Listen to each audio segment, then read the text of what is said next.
यह कोई पॉडकास्ट नहीं है। यह एडुथॉन 4.0 के दौरान श्री सौरभ द्विवेदी की रिकॉर्ड की गई बातचीत है। और देखिए साहब, कोई कहता है कि दुनिया भगवान चला रहा है, कोई कहता है इंसान चला रहा है, कोई ये भी कहता है कि आईटी सेल चला रही है। जिसकी जैसी श्रद्धा, और हमको ये लगता है कुल जमा दुनिया कॉन्फिडेंस से चल रही है। जितना भी हमारे खलीते में जेब में कॉन्फिडेंस है वो लेके हम स्टेज पर आ गए हैं। सबसे पहले आप सभी लोगों को बहुत बहुत शुक्रिया, क्योंकि दुनिया में अगर कहीं कोई एक भी इंसान आपको सुन रहा है तो ये भाव आपके भीतर कृतज्ञता भरना चाहिए। Everybody has so much to speak, nobody is ready to listen. आप लोगों ने जिन किन्हीं भी मजबूरियों के चलते इस शानदार रोशनियों से नहाए कमरे में, जिसको ग्रैंड बॉल रूम कहा जाता है, आई होप यहाँ कभी बॉल डांस भी होता हो। डांस तो होता होगा लेकिन पीले पानी के असर में वो बॉल नहीं रहता होगा। आप लोगों ने यहाँ बैठना चुना, हमें सुनना चुना, इसलिए बहुत बहुत शुक्रिया। बहुत बहुत शुक्रिया आयोजकों का, जिन्होंने ये शानदार उत्सव किया। मुझे कहा गया था कि जिन लोगों ने हमें बोलने का शऊर सिखाया, उन्होंने कि जब तुम कृतज्ञता की बात करते हो तो सबसे पहले कमबख्त जाके ऑर्गेनाइजर्स को थैंक यू बोला करो, क्योंकि बाद में तुम भूल जाते हो। तो मैंने कहा ये काम शुरू में ही कर देते हैं। थैंक यू उन सारे स्पॉन्सर्स का जिन्होंने इस कमाल के आयोजन को किया। ये मेरी ब्रीफ में नहीं था, फिर भी मैंने कर दिया है। जब मैं यहाँ आ रहा था तो मुझे एक बात कही गई जो मैंने निर्देश की तरह सुनी। साहब, आपको ना शुरू के 10 मिनट जाके जादू करना है। अब ये बड़ी कमाल की चीज है, जादू करना। जादू हमारी अम्मा को आता था। तो हमारी अम्मा क्या है, इंतजार को एक खुशबूदार जंगल में तब्दील कर दिया करती थी। एक बढ़िया घर में तंबू लगा था जो कि सीमेंट का नहीं बना था। तब फॉल्स सीलिंग भी नहीं होती थी, शानदार नियॉन लाइट्स भी नहीं थी। बाद में कोई कमबख्त फिजिसिस्ट मिला तो उसने जादू के उस गुब्बारे में पिन मारने की कोशिश की और कहा, अरे मूर्ख, वो आसमान था। और किसी जरी वाले ने उसमें तारे नहीं टके थे, वो सचमुच के तारे थे। उसने कॉस्मिक डस्ट पर भी कुछ कुछ बताने की कोशिश की, पर मैंने तब सुनना नहीं चुना। तो मेरी अम्मा है, एक खटिया है आंगन में बिछी हुई है। आंगन बहुत बड़ा है, जो कि कभी कभी क्रूर हो जाता है, क्योंकि दोपहर में बहुत गर्म होता है। और अम्मा को जब सजा देनी होती थी तो कहती थी, जाओ जाके आंगन में खड़े हो जाओ। सीमेंटेड आंगन, बड़े पांव जलते थे। अब मैया मेरी ना तो जसोदा थी, ना मेरे पास कोई सूरदास था जो मैं मनौने खाता। थोड़ी देर में रोता था, गलती मानता था और आ जाता था। माँओं ने ऐसे ही भरपूर करुणा और थोड़ी सी क्रूरता के साथ हमें पाला है। जिसे हम क्रूरता कहते हैं वो दरअसल अनुशासन है। पर अभी स्टेज मेरे पास है तो मैं कुछ भी कह सकता हूँ। अम्माएं हमेशा माफ कर देती हैं। तो उन्होंने सिखाया पहला जादू।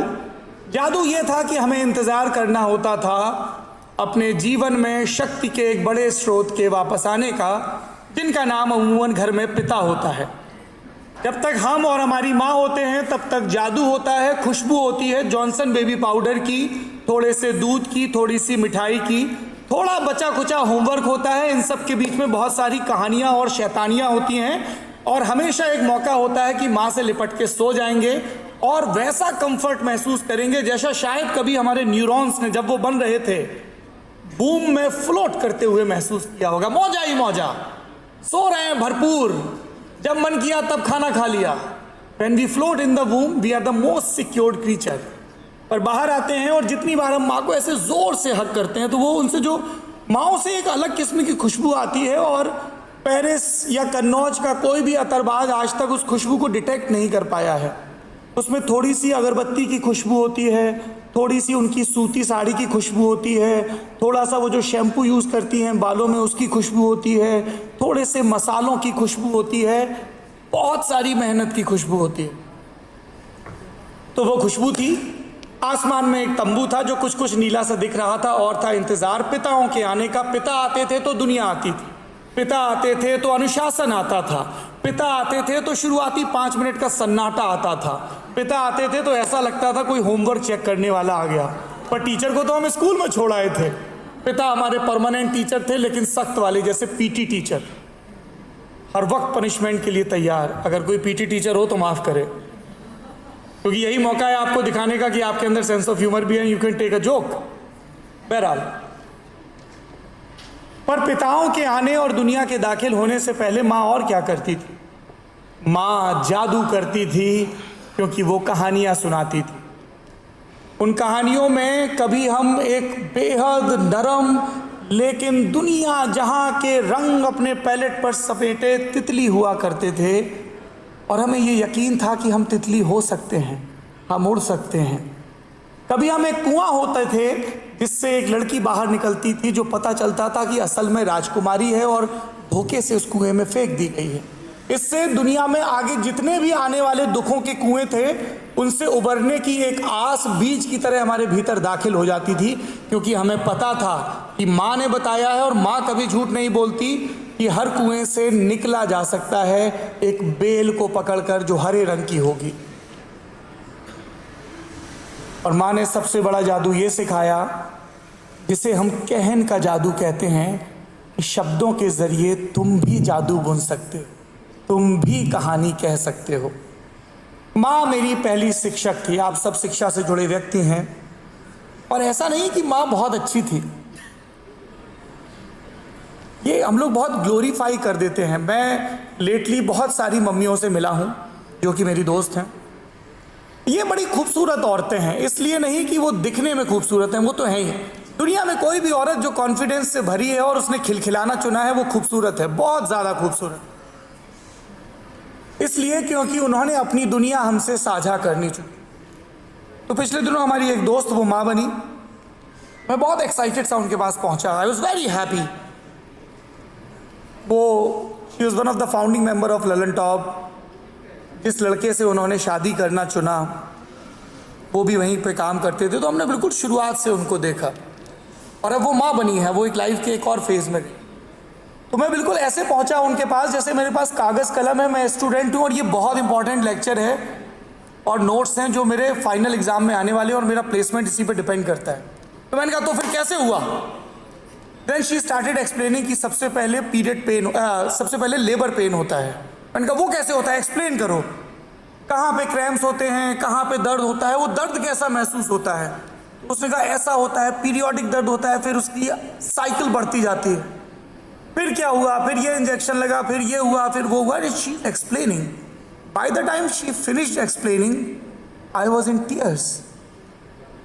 हम सब देखते हैं दुनिया में रोजाना लाखों करोड़ों बच्चे पैदा होते हैं।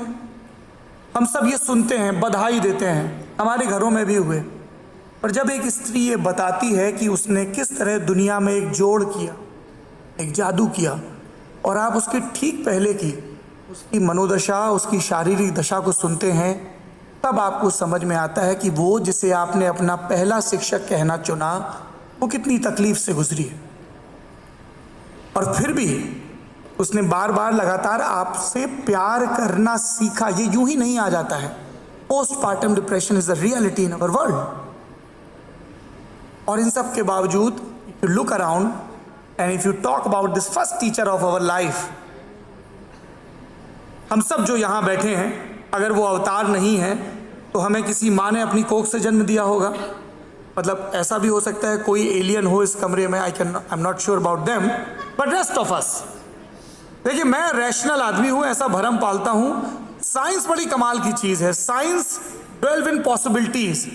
साइंस ये नहीं कहती है कि दुनिया के सारे कौवे काले हैं।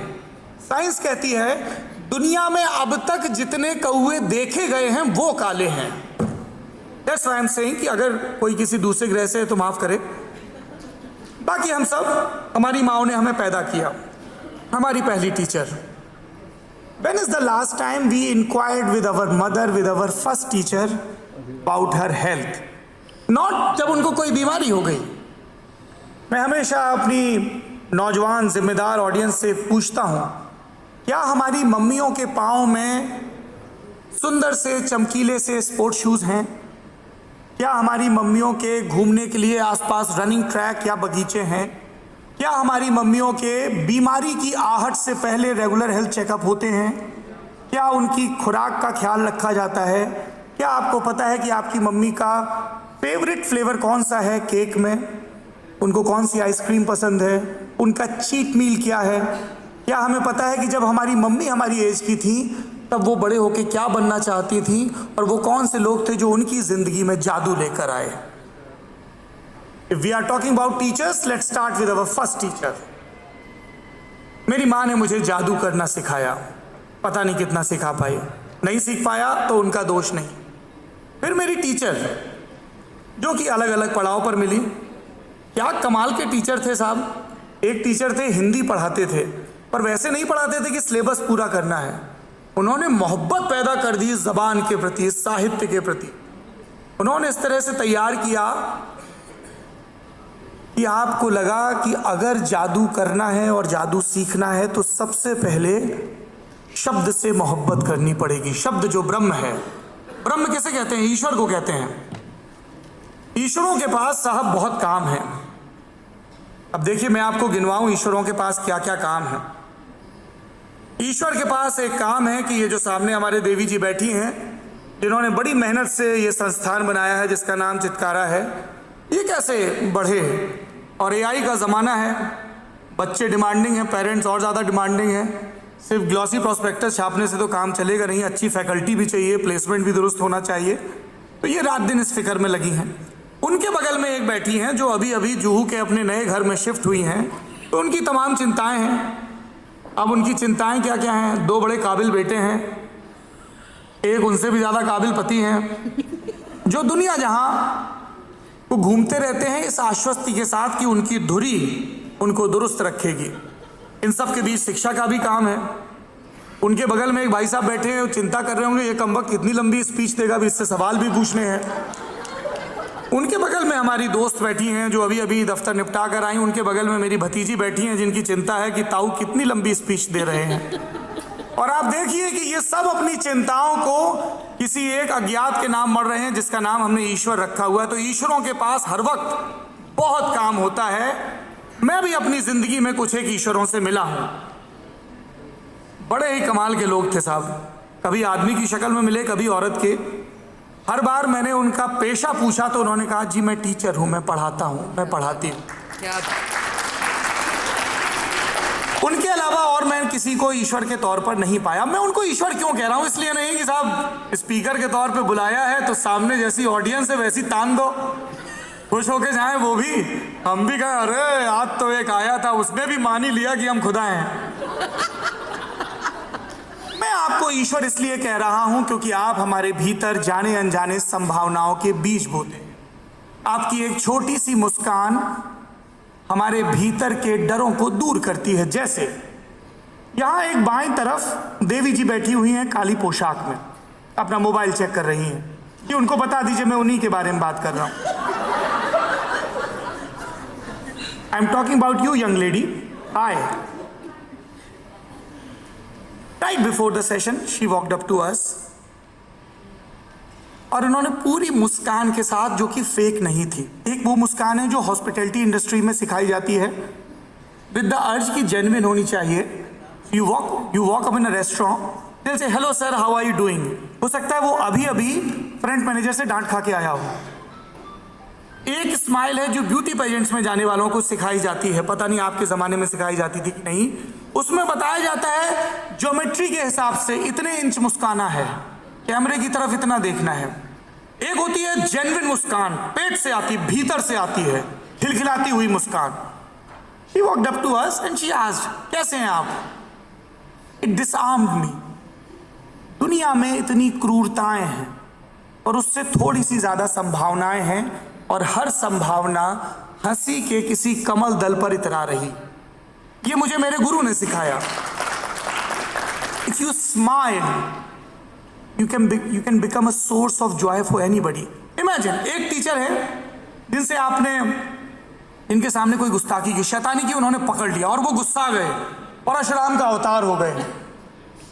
आपकी रिएक्शन क्या होगी? एक टीचर है जिन्होंने आपको गलती करते देख लिया, then she chose to smile and see how naturally it comes. I did not say he chose to smile. I'm sorry, मैं पुरुषों के प्रति क्रूर नहीं हूं, पर मुझे लगता है कि करुणा जो है वो हमारे जीवन में स्त्रियों ने ज्यादा दी है। पुरुषों ने कठोर होना चुना, अब जो भी वजह हो, कंडीशनिंग भी एक वजह हो सकती है। बहरहाल, she chose to smile and then she told us that this is wrong.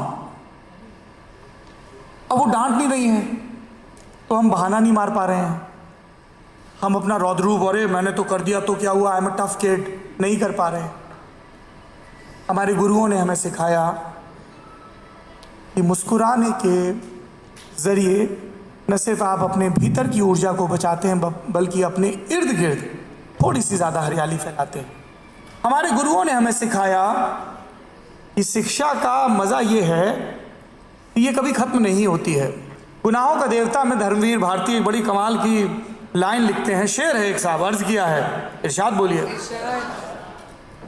मकतबे इश्क में एक ढंग निराला देखा, मकतब मतलब पाठशाला, मकतबे इश्क में एक ढंग निराला देखा, उसको छुट्टी न मिली जिसको सबक याद हुआ। मोहब्बत में ऐसा होता है, जितना आप सीखते हो आपको पता होता है उतना ही सीखना बाकी है। तो गुरुओं ने बताया कि more you know how little you know, पढ़ाई कभी खत्म नहीं होती। एक दिन हमें एक नामचीन एक्टर मिले, उन्होंने अपने थिएटर गुरु का एक किस्सा सुनाया which I would like to repeat.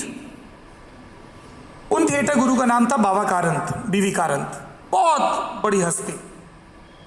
एक दफ़ा वो एक थिएटर के लिए वर्कशॉप करा रहे थे, तो एक ख़ास तरीके से एक कैरेक्टर को बोलना था और वो नहीं बोल पा रहा था क्योंकि वो से पंजाब से आया था, बिहार से आया था या गुजरात से आया था। जितनी दफ़ा वो अंग्रेज़ी उस ढंग से बोलने की कोशिश कर रहा था उसके अपने रीजनल इन्फ्लुएंस आ रहे थे language, which is totally fine, right. हमने तमाम ज़िंदगी अपनी मादरी ज़बान में मोहब्बत की है, झगड़े किए हैं, तो एक झटके में कैसे चली जाएगी साहब।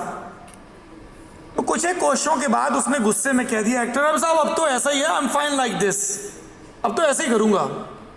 बीवी Karanth said a very important thing, he said if you do not know anything that is totally all right, हम सबको सब चीज़ें नहीं पता है, but never celebrate your ignorance। इस पे क्या गुरूर करना कि नहीं पता है, ये इतनी कमाल की चीज़ है कि आपसे बोलते हुए मुझे गूज़बम्स आ रहे हैं। अब ये मैं क्यों कह रहा हूँ, हम देवियों और सज्जनों जिस दौर में हैं उसमें हम हर वक्त दो परस्पर विरोधी भावों से घिरे हुए हैं। एक जिसमें हमारी बाई जेब में रखा होता है victim card, where we ask why me, मेरे पास ही आईफोन 16 क्यों नहीं है, मेरे पड़ोसी के पास तो है, मेरे ही पास अच्छे स्नीकर्स क्यों नहीं है, मेरे पापा के पास 4 छल्ले की कार क्यों नहीं है, मेरी कोठी सेक्टर 8 में क्यों नहीं है, राइट, व्हाई मी। हमको लगता है कि दुनिया जहां की जितनी क्रूरताएं साहब हमारे साथ ही बढ़ती गई, व्हाई मी। और दूसरा होता है जिसको हम लालच का कार्ड कहते हैं, एक विक्टिम का कार्ड, एक लालच का कार्ड, कि मुझे और चाहिए और चाहिए और चाहिए। इन सब के खेल में क्या होता है कि जो हमने ईश्वर से करार किया था, जो कि ऊपर कहीं नहीं है, जो कि हमारी कक्षाओं में था, जो कि हमें जब तब मिलता रहता है अलग अलग शक्लों में, वो कॉलोनी के कोई दादाजी हो सकते हैं, वो फ्लाइट में मिली कोई महिला हो सकती है, वो कोई किताब हो सकती है, वो कोई वेब सीरीज़ हो सकती है, वो कोई रील भी हो सकती है जो आपको कुछ सिखा के जाना चाहती है। तो हमने उनसे उस पल मुस्कुराते हुए एक वादा किया था कि हम जो है ज़िंदगी को मौज से जिएंगे, क्योंकि रोज़ सवेरे जब हम उठते हैं और हमारा अपनी जेब में हाथ जाता है तो एक चमचमाता हुआ चांदी का गिलट का सिक्का हमें मिलता है जिस पर लिखा होता है नया दिन। हम दुनिया के मेले में दाखिल होते हैं, अब ये पूरी तरह हमारे हाथ में, हम इसे कैसे खर्च करें। हम चाहें तो गुब्बारों की दुकान में जाएं और बंदूक से उन सब में निशाना मार दें, हम चाहें तो जलेबी खाएं, हम चाहें तो झूले पर सवार हो जाएं, हम चाहें तो जादू वाले तंबू में घुस जाएं और लड़की का सर धड़ से अलग होता देखें और फिर वापस जुड़ता हुआ। हम चाहें तो वो कबूतर बन जाएं जो उस जादूगर ने अपनी टोपी से निकाला है, हम चाहें तो सबसे ऊंचे हो जाएं क्योंकि हमारे पापा ने हमें अपने कंधों पर बिठा लिया है। हम रोज़ दुनिया के सर्कस में दाखिल होते हैं, रोज़ वापस आते हैं इस प्रॉमिस के साथ कि हम इसे बहुत मौज में जिए। और ये तो प्रॉमिस है जो कि अक्सर सरकारी वादों से साबित होती। असल में क्या है, एक विक्टिम कार्ड है और एक ग्रीड का कार्ड है, और इन दोनों के बीच हम ऑसिलेट करते हैं। विक्टिम कार्ड, मुझे ये नहीं मिला, ये नहीं हुआ, वो नहीं हुआ, बहुत सारी शिकायतें हैं।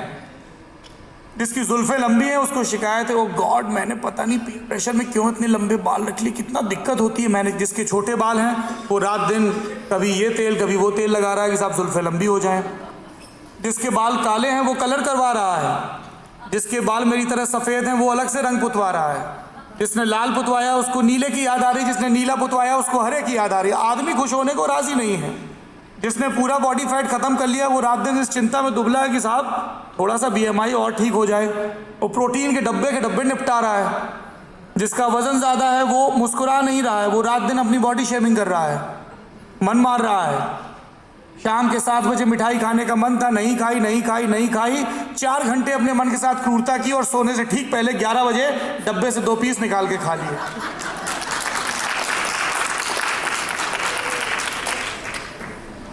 देखिए इशारा आ गया है, मिठाई खाने का वक्त पूरा हुआ। तो देवियों और सज्जनों, आप सब मुझसे ज़्यादा अनुभवी हैं, मुझसे ज़्यादा ज्ञानी हैं, मुझसे ज़्यादा संयमी हैं जो आप सुन रहे हैं।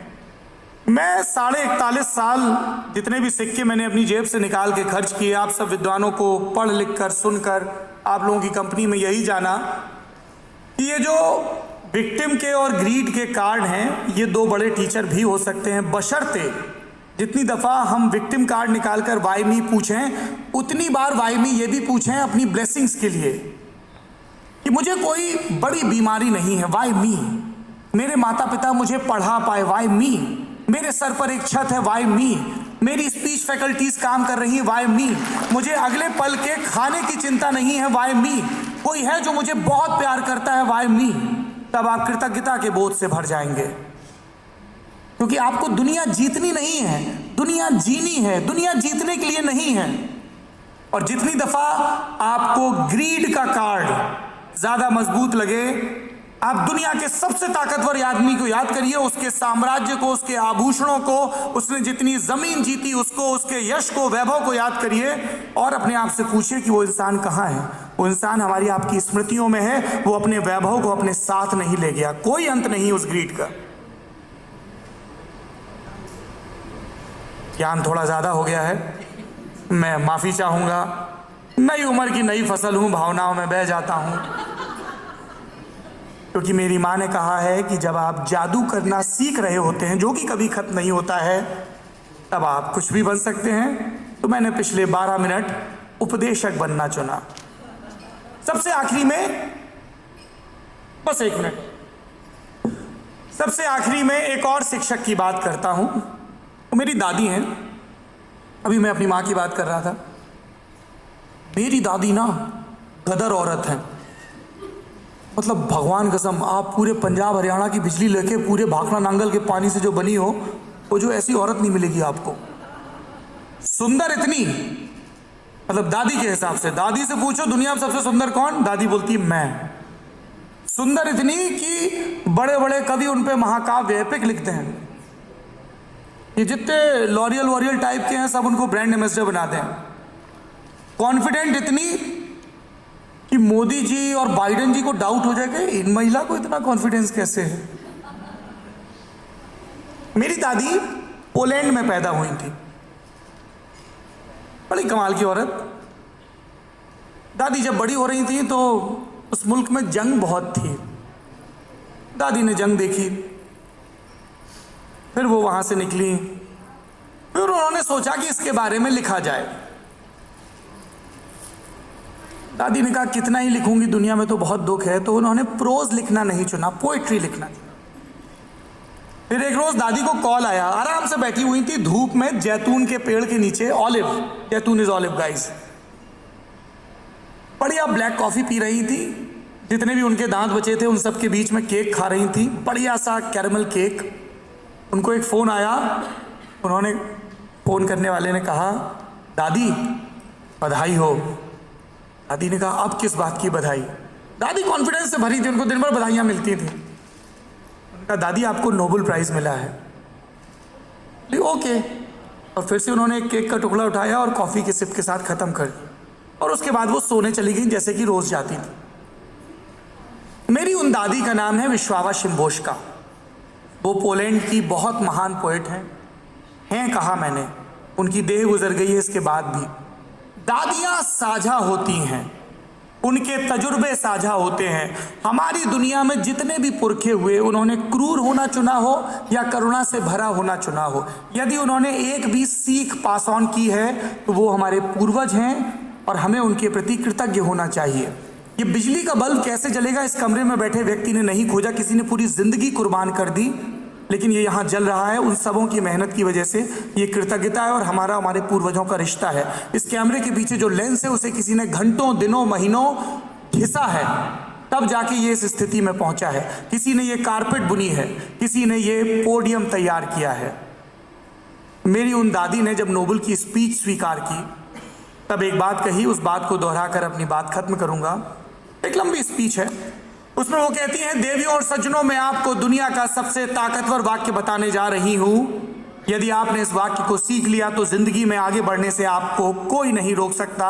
और वो वाक्य है, आई डू नॉट नो, मैं नहीं जानती।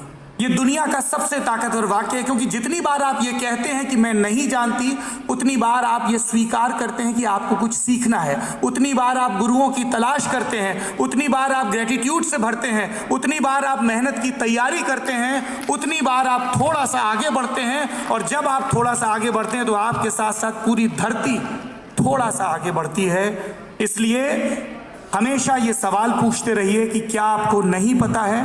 बिना किसी दंभ के, बिना किसी गुरूर के, सीखने के भाव से, सरलता के भाव से लगातार शिक्षक तलाशते रहिए। और जिस किसी ने आपको एक अक्षर भी सिखाया है उसके प्रति ग्रेटिट्यूड से, कृतज्ञता से भरे रहिए। उन सारे गुरुओं को मैं प्रणाम करता हूं जिन्होंने मुझे जिंदगी में एक अक्षर भी सिखाया है। आपने मुझे जादू बख्शा है। आप सबों को प्रणाम। आप सब गुरु हैं, शिक्षा से जुड़े हुए हैं। हमेशा याद रखिए, आप सिर्फ जादूगर नहीं हैं, आप जादूगरों को तैयार करने वाले हॉगवर्ट्स के प्रिंसिपल हैं। और जादू क्या है? जादू ये यकीन है कि कुछ भी हो सकता है। Thank you.